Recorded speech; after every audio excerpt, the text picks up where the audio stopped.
Olá, meus amigos, olá, minhas amigas do Legislação Integrada. Aqui quem fala é o professor Bruno Valente. Nossa conversa de hoje é sobre o informativo de número 810 do STJ.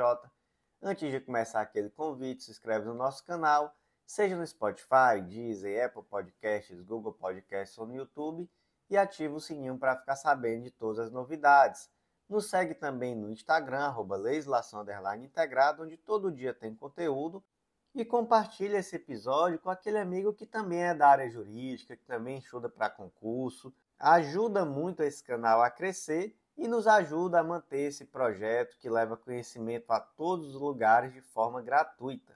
Então, sem mais delongas, vamos para o primeiro julgado de hoje, que é da primeira turma do STJ e foi inserido no decreto número 20.910 de 32, que é o decreto da prescrição quinquenal.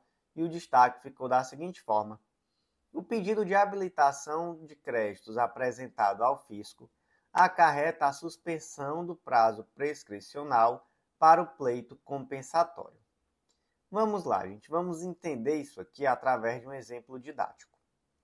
O exemplo didático aqui, a empresa X impetrou um mandado de segurança para garantir o direito de compensar créditos tributários de PIS pagos indevidamente com outros tributos administrados pela Receita Federal. Tudo certo, propôs essa ação, esses marcos aqui vão ser muito importantes, tá? Em 20 de 4 de 2006, essa ação teve trânsito em julgado. E aí, gente, eu já vou trazer aqui para vocês algumas informações que são muito importantes para entender isso aqui. Primeiro ponto, a empresa objetiva realizar a compensação tributária. Então, o que ela tem que fazer? Ela tem que pegar essa decisão judicial transitada em julgado e dar entrada em um requerimento formal para essa compensação. E aí existe, inclusive, um programa da Receita Federal e existe também a possibilidade de requerimento via formulário físico. E o segundo ponto é que existe um prazo para isso, né? O prazo é o prazo prescricional de 5 anos. Então, reconhecer o direito, beleza. Tem 5 anos para requerer essa compensação tributária. Se não, prescreve. Não é isso? Prescreve. E aí o que acontece? A empresa dormiu muito no ponto. Ela só requereu a habilitação desse sistema em 20 de 4 de 2011. Isso daí, gente, foi 4 anos, 11 meses e 20 dias após o trânsito em julgado. E aí pergunta-se, prescreveu? Até aqui não. Só que aí o que acontece? Poucos dias depois teve um despacho favorável do fisco, dizendo que, certo, esse crédito aí que você está dizendo que você tem mesmo. Então, despacho favorável, e aí, alguns dias depois, ciência da parte contribuinte acerca desse despacho favorável. Qual é o problema? Depois disso, teria que ser feita a transmissão da declaração eletrônica de compensação. Então, ainda havia um segundo passo a ser realizado pelo indivíduo contribuinte. Então, primeiro, ele pega a decisão que transitou em julgado, aí ele pede a habilitação ou por meio físico ou pelo sistema eletrônico, espera o despacho favorável, e aí, a partir do momento que ele é cientificado desse despacho favorável, ele tem o dever de indicar qual vai ser a compensação que vai ser feita, né? Então, ele ainda tem ali um próximo passo, que é exatamente essa transmissão da declaração de compensação, que aqui pode ser eletrônica também. Qual o problema? Houve aqui esse pedido de habilitação. E aí, a pergunta é, quando se pede a habilitação, existe uma suspensão do prazo prescricional ou existe uma interrupção do prazo prescricional? O debate todo aqui é esse. O pedido de habilitação com 4 anos, 11 meses e 20 dias após o trânsito em julgado, ele vai interromper o prazo prescricional ou vai suspender? Por que isso é importante? Porque depois do pedido de habilitação, veio o despacho e veio a ciência do contribuinte. E com essa ciência do contribuinte, o prazo volta a correr. E aí pergunta, ele volta a correr por inteiro ou ele volta a correr somente do que falta, né? Então, somente do que falta suspensão, por inteiro interrupção. E aí, no caso concreto específico, a empresa dorme muito no ponto e ela demorou mais 4 anos e 11 meses para realizar essa tentativa de transmissão da declaração eletrônica de compensação. Então, assim, aquela empresa que vive perigosamente. Qual o problema? O problema é que aqui não houve uma interrupção, houve uma suspensão do prazo. Foi isso que o STJ decidiu. Então, como houve uma suspensão do prazo, na verdade, depois da cientificação aqui, ela só tinha 10 dias para requerer essa compensação. Como ela não requeriu, na verdade, ela demorou 4 anos ainda, então começou tudo lá em 2006, com o trânsito em julgado. Em 2011, pedido de habilitação. Em 2016, que ela foi requerer a compensação efetivamente. Então, já prescreveu aqui há muito tempo. Então, o grande debate é esse. Se houve aqui uma suspensão ou interrupção, a STJ entendeu que houve uma suspensão. Então, como é que ficou o destaque? O pedido de habilitação de créditos apresentado ao fisco acarreta a suspensão do prazo prescricional para o pleito compensatório. Próximo julgado de hoje foi inserido na Lei 7713 de 98, Lei do Imposto de Renda, destaque da seguinte forma: o portador de Alzheimer possui direito à isenção do imposto de renda pessoa física quando a doença resultar em alienação mental. E aqui, gente, nós temos uma lei que não cai tanto assim em prova de concurso, pelo menos em concurso da área jurídica. Mas esse dispositivo especificamente, que é o artigo 6º, inciso 14, ele é extremamente relevante, que eu já vi ser cobrado sim. E o que esse dispositivo traz? Traz uma isenção de imposto de renda para pessoas com moléstias graves. Então, por exemplo, quando a aposentadoria ou reforma ela é motivada por acidente de serviço, e além disso temos um rol taxativo. Então, primeira observação importante, um rol de natureza taxativa daquelas moléstias que também podem trazer, ou melhor, que também trazem essa isenção do imposto de renda. Então, só a título exemplificativo aqui, vou trazer algumas. Doença de Parkinson, nós temos aqui câncer, AIDS, tuberculose ativa, esclerose múltipla, cegueira, paralisia irreversível, um monte de doença que é muito melhor pagar o que for de imposto de renda do que ter, que Deus me livre. E dentre as doenças está a alienação mental. E aí, gente, vem a pergunta: e o Alzheimer? O Alzheimer ele não está previsto, apesar de ser uma doença extremamente grave. Mas não está previsto aqui, como eu já disse, o rol é de natureza taxativa. Acontece, gente, que o Alzheimer, quando ele é muito grave, ele traz uma alienação mental. Então, aquele indivíduo que está com Alzheimer super avançado, ele não lembra mais nem o nome dele, não consegue mais fazer atividades básicas.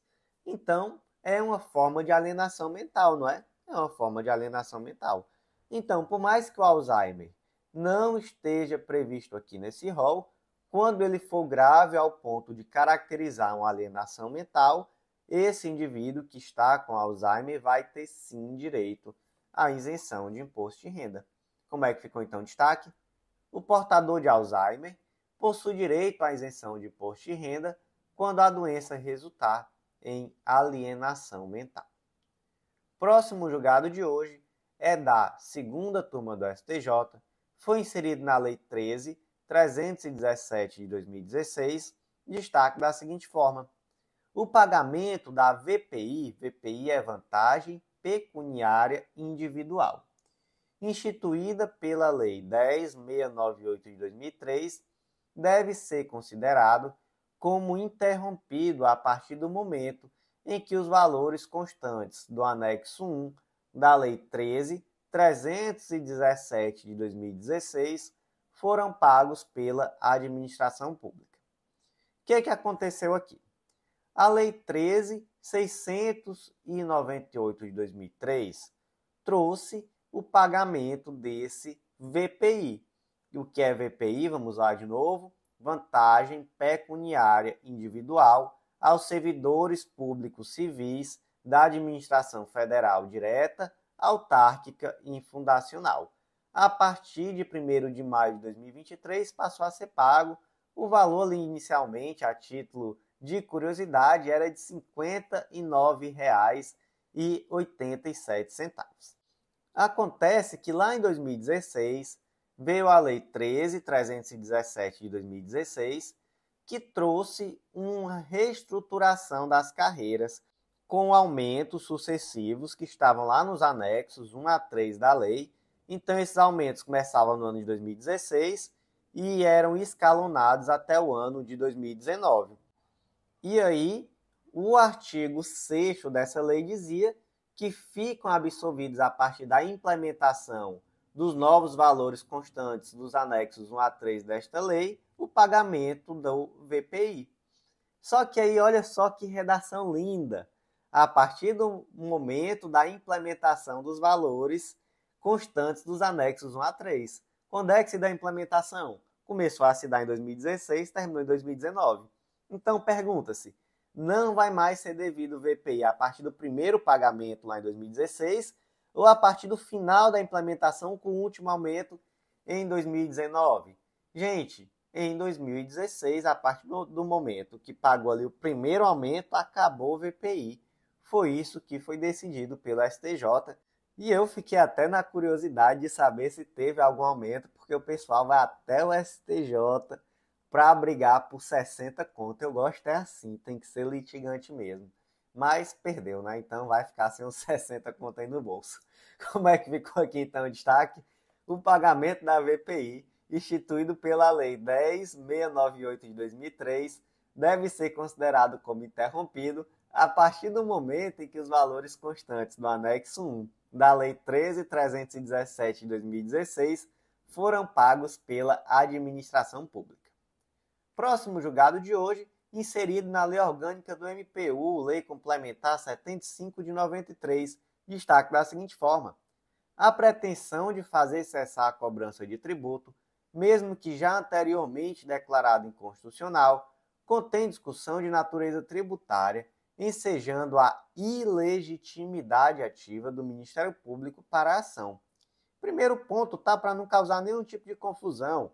Foi inserido na Lei Complementar 75, mas não é que trate necessariamente do MPU, porque a Lei Complementar 75 ela também tem aplicação aos Ministérios Públicos Estaduais, tá? Então, é uma decisão que vai ter aplicação tanto no âmbito do MPU quanto no âmbito dos MPS, Ministério Público da União e Ministérios Públicos Estaduais. E o mote aqui é a tese de repercussão geral, tema 645 do STJ. O Ministério Público não possui legitimidade ativa ad causam para, em ação civil pública, deduzir em juízo pretensão de natureza tributária em defesa dos contribuintes, que vise questionar a constitucionalidade ou legalidade de tributo. Ou seja, o Ministério Público não tem legitimidade para propor a CP que discuta pretensão jurídico-tributária, muito menos para questionar a constitucionalidade ou legalidade de tributo. Muito cuidado para não confundir. Mas o caso concreto tinha especificidade. Qual era?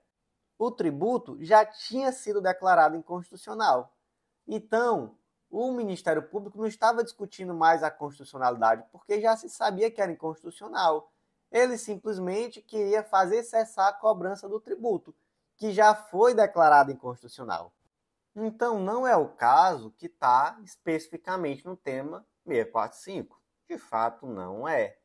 Acontece que é uma situação muito parecida, né? Então, a mesma razão de decidir está aqui também presente.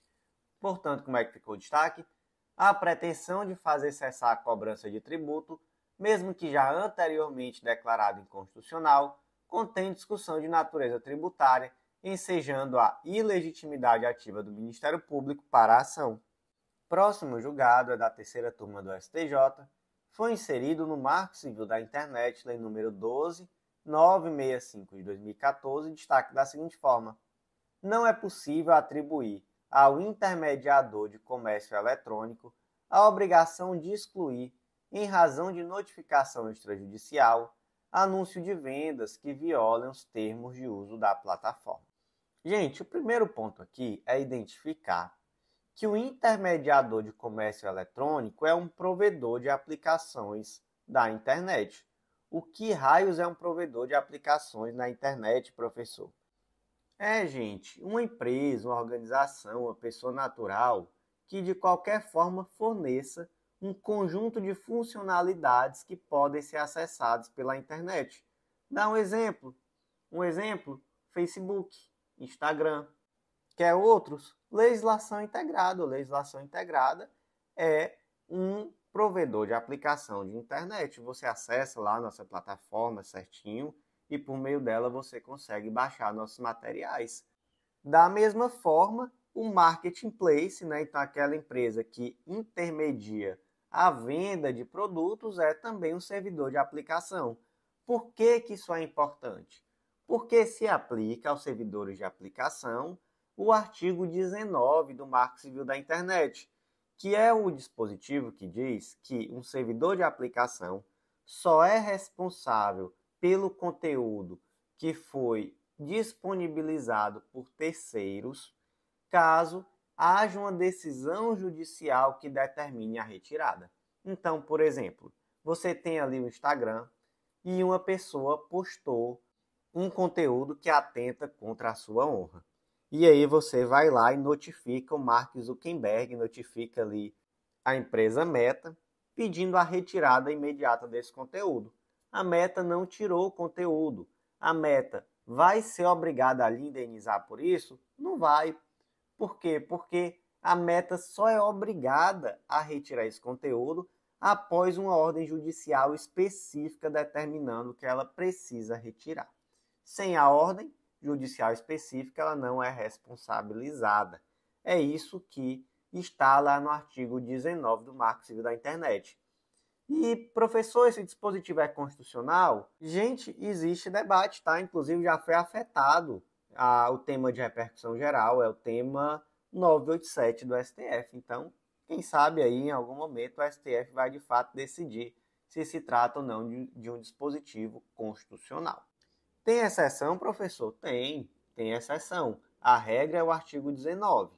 A exceção, por sua vez, é o artigo 21 do Marco Civil da Internet, que, ao contrário do artigo 19, traz o sistema do Notice and Takedown, ou seja, a partir do momento que a pessoa é notificada, é necessário retirar de imediato o conteúdo.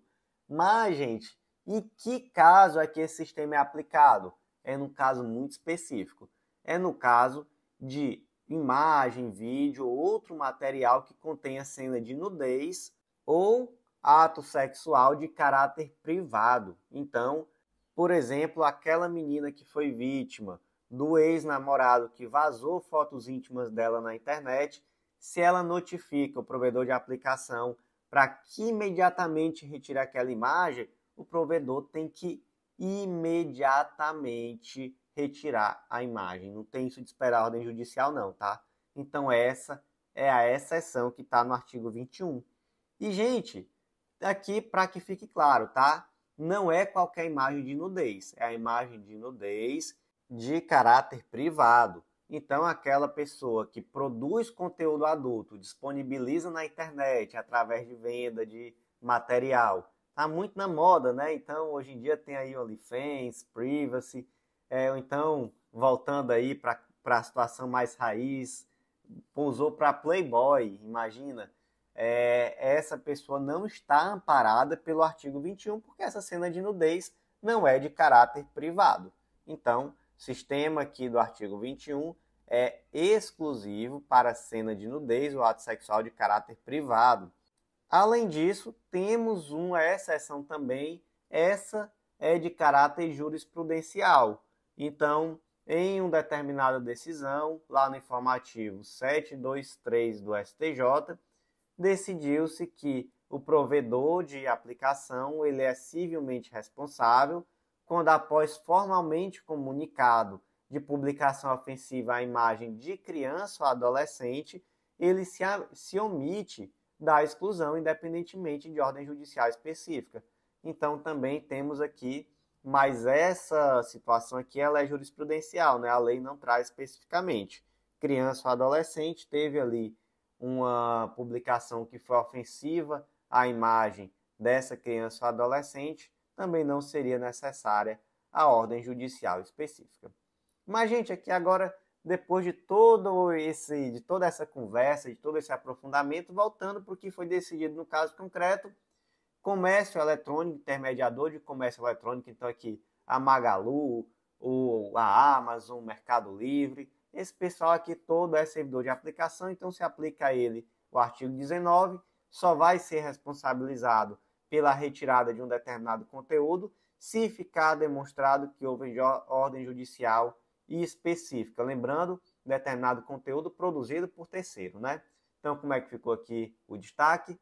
Não é possível atribuir ao intermediador de comércio eletrônico a obrigação de excluir, em razão de notificação extrajudicial, anúncios de venda que violem os termos de uso da plataforma.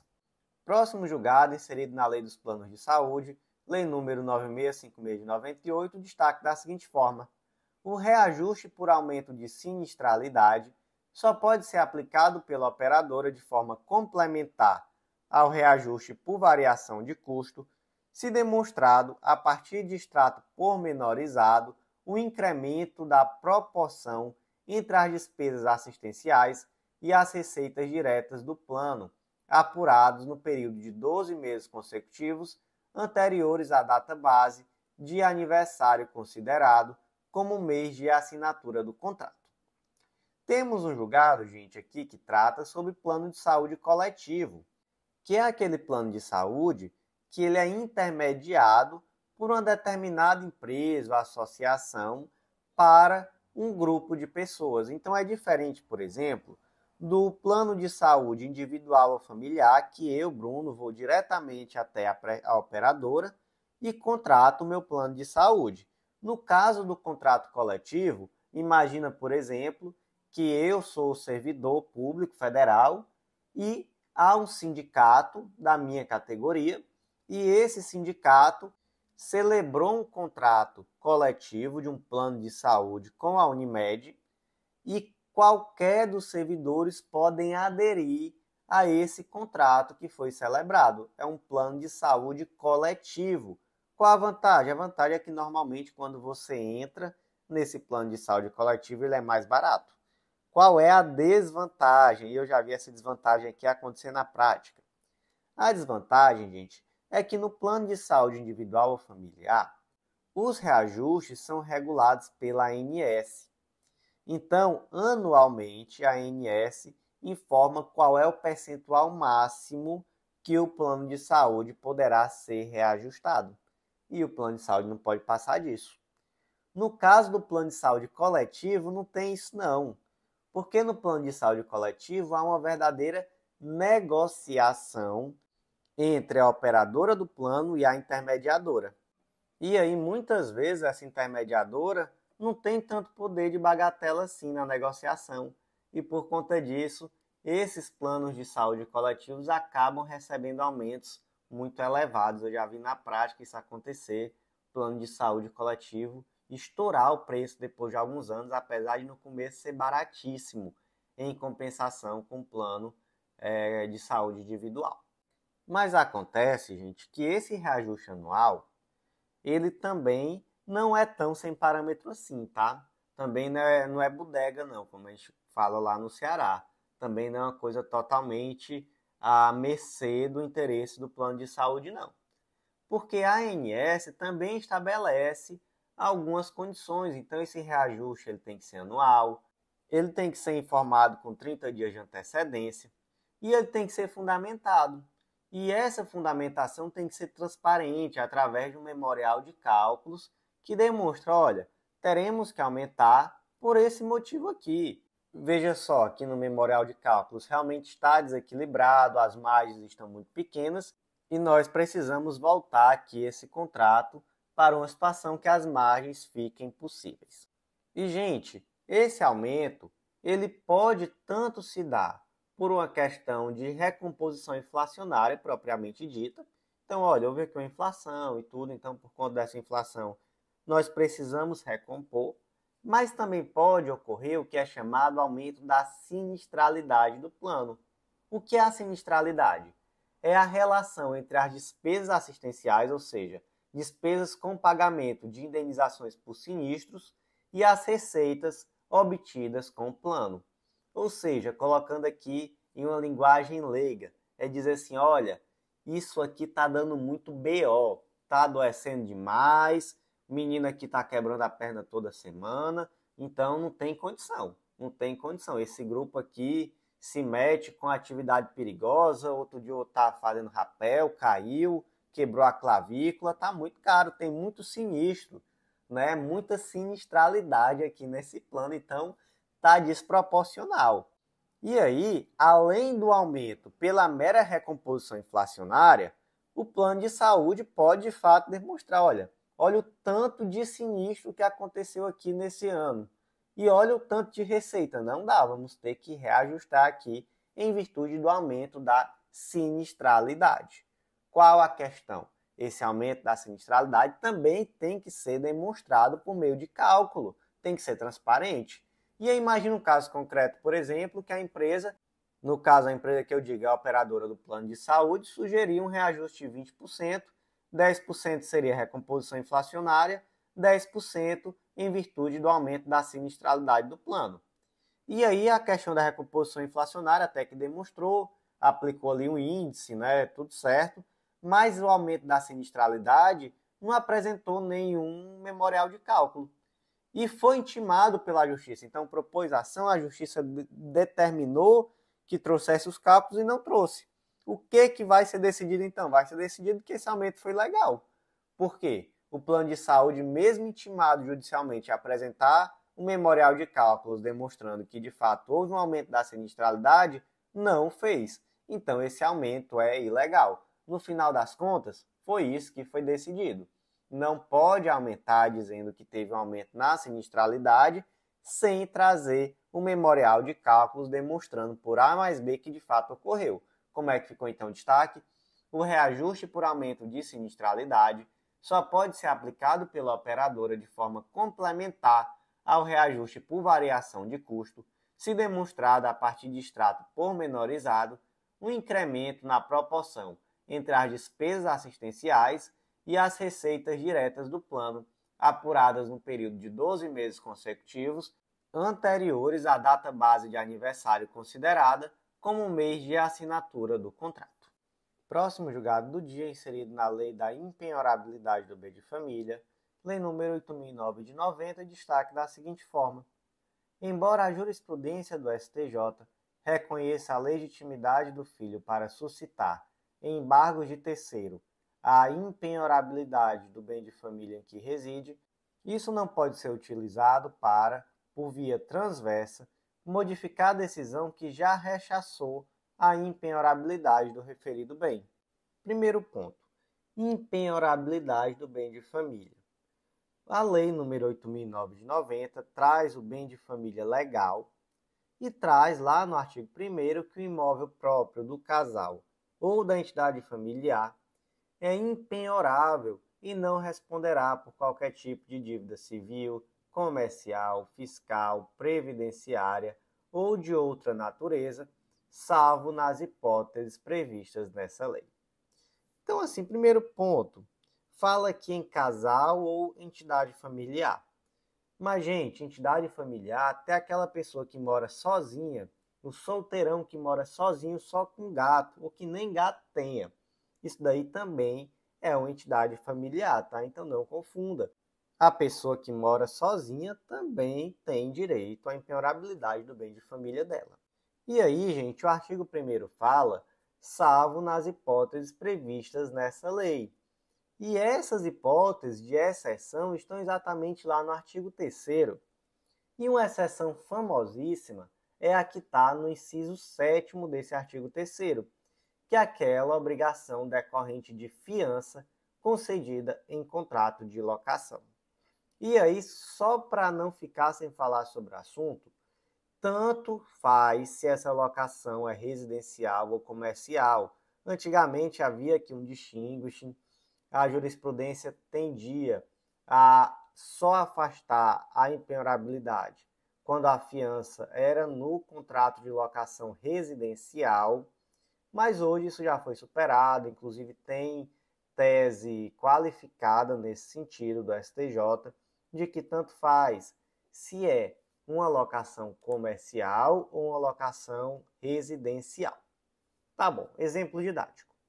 Pedro e Maria são fiadores de um contrato de locação comercial. Eles possuem um imóvel onde moram com seu filho Lucas, que é maior de idade. A empresa locatária deixa de pagar o aluguel e o locador propõe uma ação de execução contra os fiadores, Pedro e Ana. Durante a execução, o imóvel de Pedro e Ana é penhorado. E aí, gente, a Ana apresenta uma exceção de presecutividade, alegando a impenhorabilidade do bem. Por certo, essa impenhorabilidade não é afastada, né? Então, a Ana não conseguiu a procedência da sua exceção de presecutividade, e isso fundamentado especialmente na súmula 549 do STJ, na tese de repercussão geral 1127 do STF e nos temas repetitivos 708 e 1091 do STJ. Acontece que o Lucas, que é filho, opõe embargos de terceiro para defender a impenhorabilidade desse imóvel onde reside com os pais. Ele argumenta que o bem é um bem de família e que ele, na condição de terceiro interessado, poderia defender essa impenhorabilidade. Então vamos por partes. O Lucas ele é filho da Ana e ele é morador do imóvel penhorado. Ele tem legitimidade para apresentar embargo de terceiro? Tem legitimidade. Em tese, em uma situação outra, aleatória, ele poderia defender inclusive a impenhorabilidade do bem de família nesses embargos? Poderia. Nesse caso concreto específico, ele pode? Gente, não.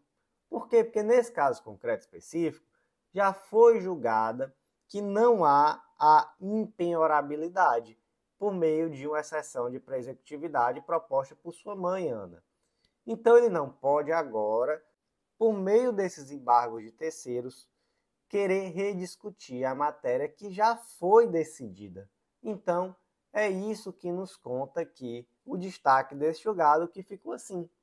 Embora a jurisprudência do STJ reconheça a legitimidade do filho para suscitar embargos de terceiro, a impenhorabilidade do bem de família em que reside, isso não pode ser usado para, por via transversa, modificar a decisão que já rechaçou a impenhorabilidade do referido bem.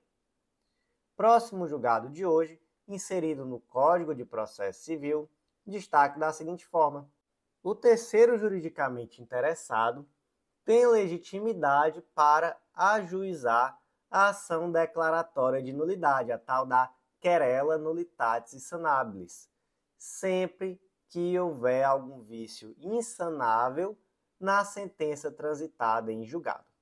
Primeiro ponto, gente, o que é essa tal dessa ação declaratória de nulidade, ou ação anulatória, ou querela nullitatis insanabilis?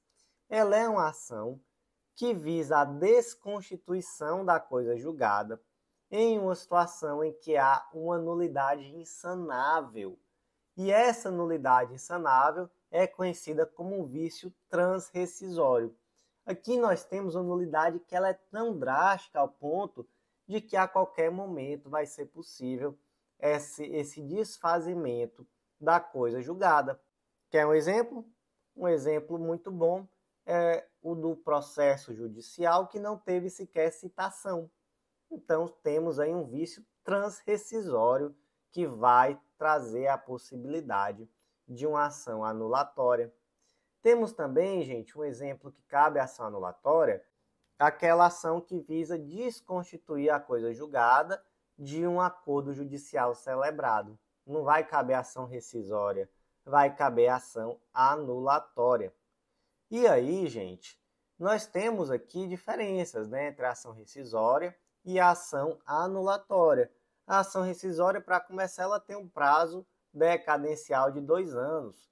Já a querela nullitatis insanabilis, ela trata de vícios transrescisórios, insanáveis, e que permitem aí a desconstituição da coisa julgada a qualquer tempo. Professor, agora são duas ações que têm semelhanças, não tem? Tem muitas semelhanças, sim. E a querela nullitatis insanabilis, ela não tem uma previsão legal, bonitinha, como está lá no caso da ação rescisória. E é por isso que muitas vezes você aplica aquilo que está previsto para a ação rescisória também à querela nullitatis. Um exemplo, o artigo 967, inciso 2, tem legitimidade para propor ação rescisória, o terceiro juridicamente interessado. Então, a legitimidade para propor a querela nullitatis vai ser nos mesmos termos lá do artigo 967, já que não existe uma previsão legal específica acerca do tema para a querela nullitatis. Então, o terceiro juridicamente interessado, assim como tem legitimidade para propor a ação rescisória, também o tem para propor a ação de querela nullitatis. Portanto, como é que ficou o destaque? O terceiro juridicamente interessado tem legitimidade para ajuizar a ação declaratória de nulidade, querela nullitatis insanabilis, sempre que houver algum vício insanável na sentença transitada em julgado. Próximo julgado de hoje é da 4ª turma do STJ, foi inserido no Código Civil destaque da seguinte forma: comete ato ilícito por abuso de direito o órgão de imprensa que, apesar de divulgar fato verídico e sem a indicação de dados objetivos quanto aos participantes do fato, relaciona a matéria à manchete de caráter manifestamente ofensivo à honra da vítima do crime de estupro de vulnerável, atribuindo à adolescente conduta ativa ante o fato ocorrido, trazendo menções injuriosas à sua honra. Vamos para um exemplo didático. E aqui, como o processo é em segredo de justiça, o exemplo didático é muito mais da nossa imaginação mesmo, já que nós não temos aqui acesso aos autos. Imagine que Ana é uma adolescente de 13 anos de idade e ela foi vítima de estupro de vulnerável. O caso foi investigado e chegou ao conhecimento de um site de notícias local que publicou a seguinte manchete: adolescente se envolve em caso de estupro de vulnerável ao aceitar entrar no carro do agressor. Ou seja, trouxe aqui uma conduta ativa da adolescente, Foi ela que se envolveu no caso, não foi o estuprador, foi ela que se envolveu ao aceitar entrar no carro do agressor. Aí imagina que essa notícia não citou o nome de Ana, não forneceu detalhes que permitiam a identificação dela de forma decisiva, mas tanto ela quanto as pessoas próximas identificaram que ela era aquela adolescente.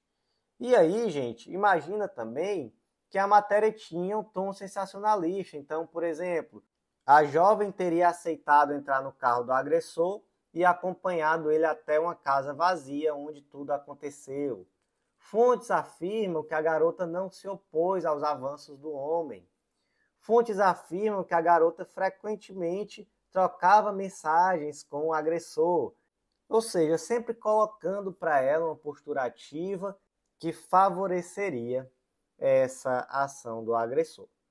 E aí, posteriormente, o site até se retratou da notícia. Mas eu pergunto, o site cometeu um ato ilícito ao publicar a matéria? Cometeu. Ele cometeu um ato ilícito porque ele cometeu aqui um abuso do direito de informar. Ele pode informar, ele pode divulgar um fato verídico, mas a partir do momento que ele abusa desse direito de informar para trazer situações que são desabonadoras da honra de um adolescente que foi vítima de estupro de vulnerável, ele de fato passou da onde ele poderia ir. Então, de fato, há aqui um dano moral causado em virtude dessa conduta. O jornal, entretanto, disse, olha, mas acontece que não dava para identificar quem era, nós não trouxemos o nome, nós não trouxemos nenhuma característica muito objetiva ao ponto de dar para individualizar quem era. Gente, acontece que mesmo que ninguém conseguir se identificar. Só a adolescente, isso já tem uma carga psicológica muito forte sobre ela, a adolescente. Imagina que nem o pai e a mãe dela conseguiram identificar que era ela, mas ela conseguiu. Isso já é suficiente. Inclusive, o STJ coloca isso de uma forma muito clara, né?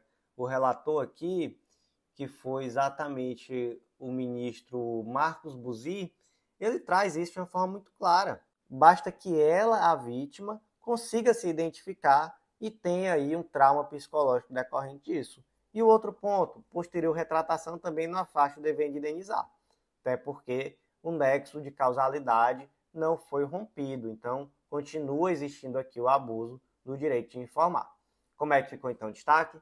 Comete ato ilícito por abuso de direito o órgão de imprensa que, apesar de divulgar fato verídico e sem a indicação de dados objetivos quanto aos partícipes do fato, relaciona a notícia à manchete de caráter manifestamente ofensivo à honra da vítima de crime de estupro de vulnerável, atribuindo à adolescente conduta ativa ante o fato ocorrido, trazendo menções injuriosas à sua honra. Próximo julgado de hoje foi inserido no Código Civil e o destaque ficou da seguinte forma: é vedada a pactuação de cláusula del credere nos contratos de agência ou distribuição por aproximação. Aí você pensa, professor, agora lascou, porque eu não faço ideia do que raio seja cláusula del credere, contrato de agência e contrato de distribuição por aproximação. Ou seja, o que você leu aí para mim foi grego, mesmo que nada. Calma, muita calma, não tem nada aqui que seja impossível de entender, não. Contrato de agência, o que é esse tal desse contrato de agência? Gente, é algo que você deve conhecer como contrato de representação. É o representante comercial, não é nada além disso. Por exemplo, eu tenho uma empresa que fabrica garrafas térmicas. E aí eu tenho o objetivo de espalhar pelo Brasil essas garrafas. Eu posso chegar para o Joãozinho, que é o vendedor experiente, ele mora na cidade de São Paulo, e eu digo, Joãozinho, você vai ser meu representante comercial aqui de São Paulo. Todo mundo que quiser comprar minha garrafa vai comprar de você. Você que vai intermediar, você que vai procurar cliente aqui, que vai fazer essa aproximação. Certo? Certíssimo. Agora, o que é cláusula del credere? Gente, é uma cláusula, uma disposição contratual, no qual o comissário, então, por exemplo, ele é o comissário, ele é um agente, ele é um representante, ele se coloca como responsável pelo pagamento do terceiro. Imagina que você está querendo vender sua casa. E aí eu sou corretor. E eu chego para você e digo, olha, consegui um cliente bom para comprar a tua casa. Mas ele só paga parcelado, ele paga em 12 vezes. Ele vai passar um ano, todos os meses ele vai depositar um valor, no final de um ano ele vai terminar de te pagar. Aí tu diz assim, nossa, mas assim não dá e tudo, porque vai que ele atrasa. Olha, nem se preocupe. Esse rapaz aqui paga, eu não tenho dúvida. E se ele não pagar, eu pago. Ainda diga assim, ó, se ele não pagar, eu pago. O que é isso? Cláusula del credere. Se ele não pagar, pode cobrar de mim, que eu sou responsável, eu pago por ele. E aí depois eu vou atrás de cobrar dele aquilo que ele está lhe devendo. Ainda dou-lhe umas mãozadas para ele aprender a deixar de dever os outros.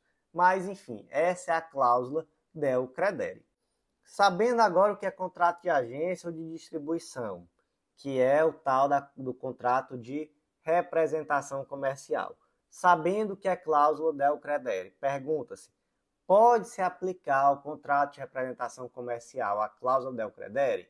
Gente, essa pergunta não é simples, porque nós temos aqui, na verdade, um conflito de leis. Por quê? Porque a cláusula del credere está lá no artigo 698 do Código Civil, que está onde está no capítulo que trata do contrato de comissão. Acontece que lá no artigo 721, que trata do contrato de agência e distribuição, está previsto que aplica-se ao contrato de agência e distribuição no que couber as regras concernentes ao mandato e à comissão e às constantes de lei especial.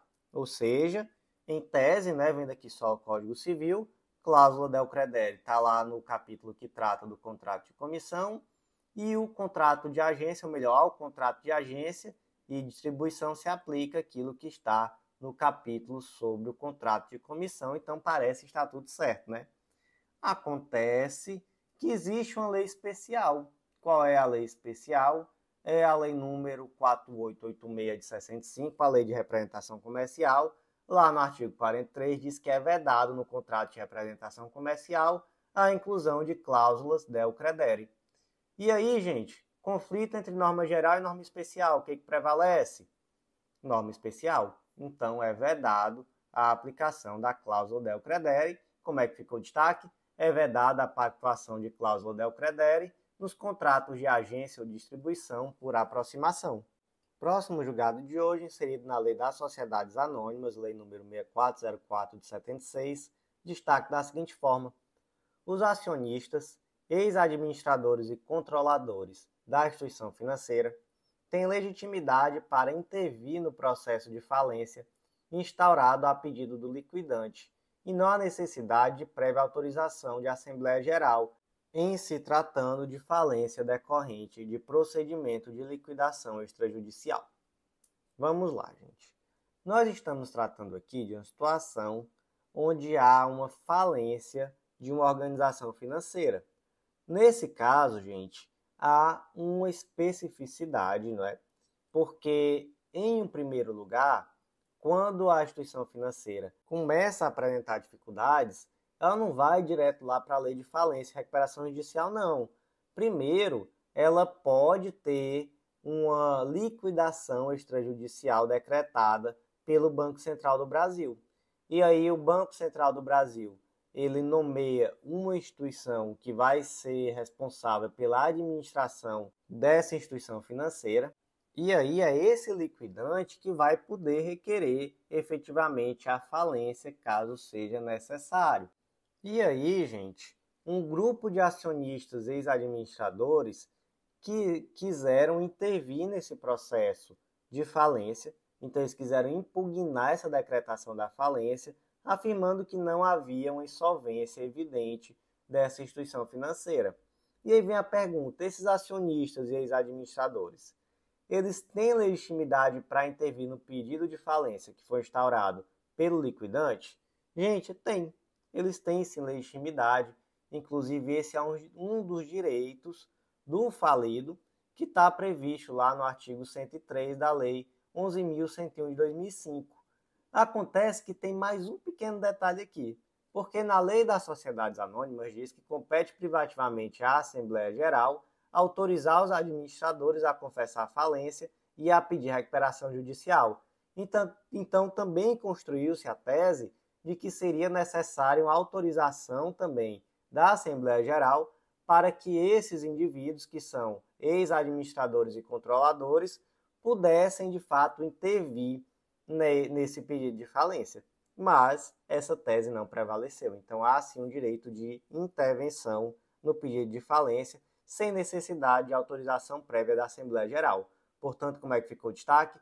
Os acionistas, ex-administradores e controladores da instituição financeira têm legitimidade para intervir no processo de falência instaurado a pedido do liquidante e não há necessidade de prévia autorização da Assembleia Geral em se tratando de falência decorrente de procedimento de liquidação extrajudicial. Próximo julgado é da 5ª turma do STJ, foi inserido na Lei 9262 de 96, Lei da Interceptação Telefônica, destaque da seguinte forma: é possível a utilização de ações encobertas, controladas virtuais ou de agentes infiltrados no plano cibernético, inclusive via espelhamento do WhatsApp Web, desde que o uso da ação controlada na investigação criminal esteja amparada por autorização judicial. Gente, vamos lá. Imagina que uma organização criminosa está sendo investigada e a polícia obtém autorização judicial para espelhar o WhatsApp de um dos membros dessa organização criminosa para acompanhar. O que é isso, gente? Gente, isso aqui é um megazord. Isso aqui é uma mistura de infiltração de agente no meio virtual com interceptação telefônica. É possível? É possível. mas não é propriamente uma interceptação de comunicação telefônica. Isso aqui é, como eu disse, uma mistura. É um pouquinho de interceptação de comunicação telefônica, um pouquinho de infiltração de agente em meio virtual. E é possível? É possível. O STJ entendeu nesse sentido, quinta turma, assim como temos um julgado da quinta turma lá de 2023, que também saiu no informativo de número 792. Agora no informativo 810, mesmo sentido. Agora eu pergunto, isso aqui é algo que já está pacífico? Gente, não diria que está pacífico não, tá? Porque temos decisões, principalmente da sexta turma do STJ, que tratam de casos até que semelhantes, onde havia uma certa resistência. Por quê? Qual o problema de você fazer, digamos assim, uma interceptação telefônica por meio do espelhamento do WhatsApp Web?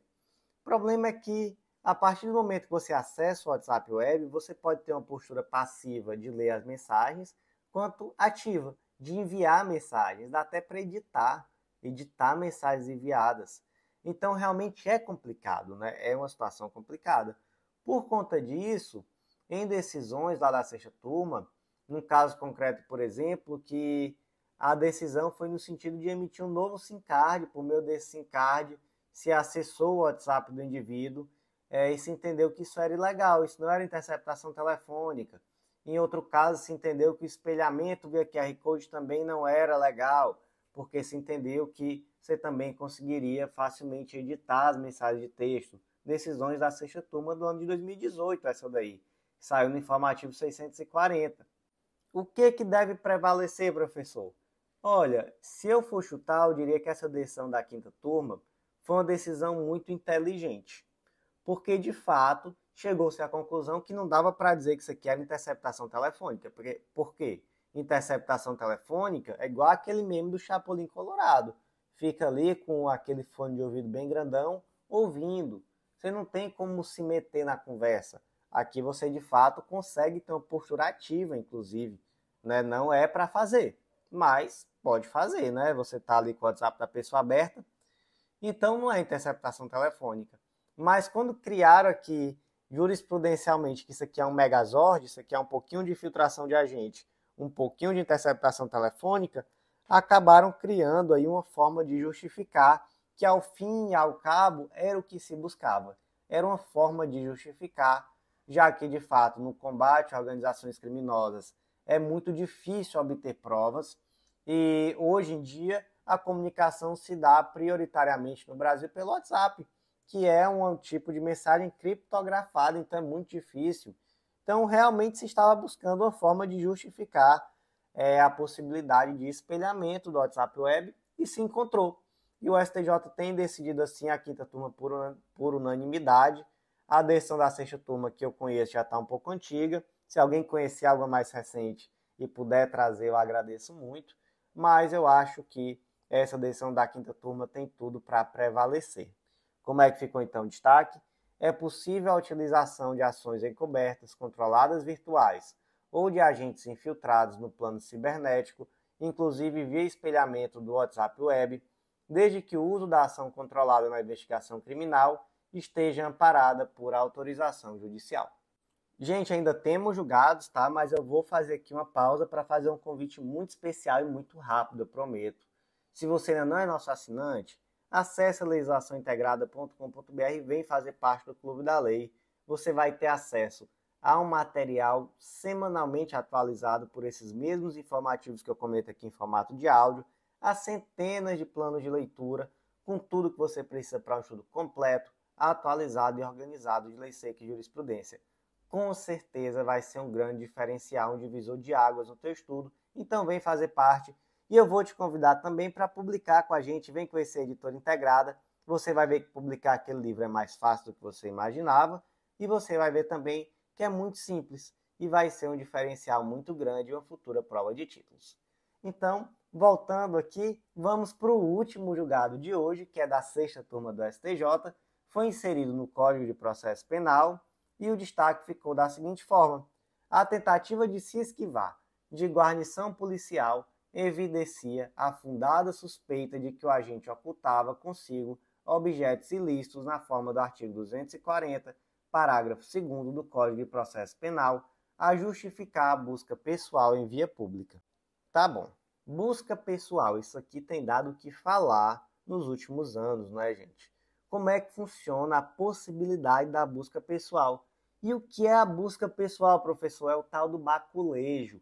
É aquela situação que a polícia para a pessoa e faz ali uma revista para ver se essa pessoa está de posse de algo ilícito, seja uma arma, seja um objeto, um papel, algo que constitua corpo de delito. Pergunta: a polícia pode aleatoriamente parar as pessoas na rua e realizar a busca pessoal? Não pode, né? E por que não pode? Para evitar o tal do perfilamento racial, porque muitas vezes a polícia acaba parando pessoas na rua e realizando busca pessoal por questões extremamente subjetivas e que, infelizmente, muitas vezes estão relacionadas à raça ou mesmo à classe social. Então, de fato, pessoas pobres, pessoas negras, acabam tendo uma possibilidade muito maior de ser paradas pela polícia. E isso acaba fazendo o quê? Acaba fazendo com que pessoas de determinados grupos sociais ou de determinados grupos étnicos acabem sofrendo muito mais com a repressão policial, o que, por sua vez, retroalimenta todo um contexto social, não é isso? Então, não pode simplesmente sem que haja uma justa causa. Não precisa de mandado, mas tem que ter uma justa causa.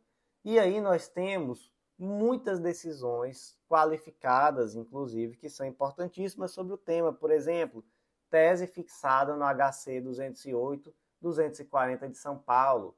A busca pessoal independe de mandado judicial, mas deve estar amparada em elementos indiciários objetivos de que a pessoa esteja na posse de arma proibida ou de objetos ou papéis que constituam corpo de delito, não sendo lícita a realização da medida com base em raça, sexo, orientação sexual, cor da pele ou aparência física.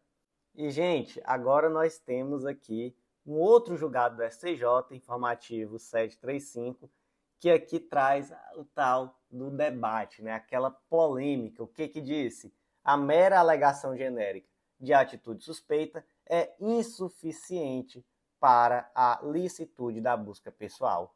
E que atitude suspeita foi essa, policial?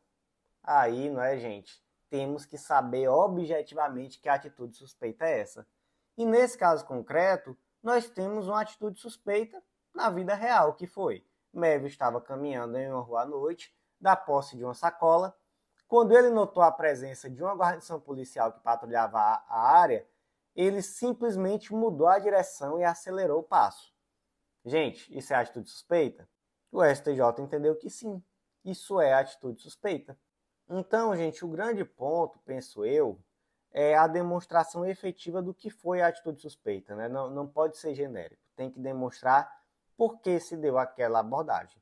Então, como é que ficou aqui o destaque? A tentativa de se esquivar da guarnição policial evidencia a fundada suspeita de que o agente ocultava consigo objetos ilícitos na forma do artigo 240, parágrafo 2º do CPP, a justificar a busca pessoal em via pública. Meus amigos, por hoje foi isso. Eu agradeço muito a você que ouviu até o final e vou refazer aquele convite.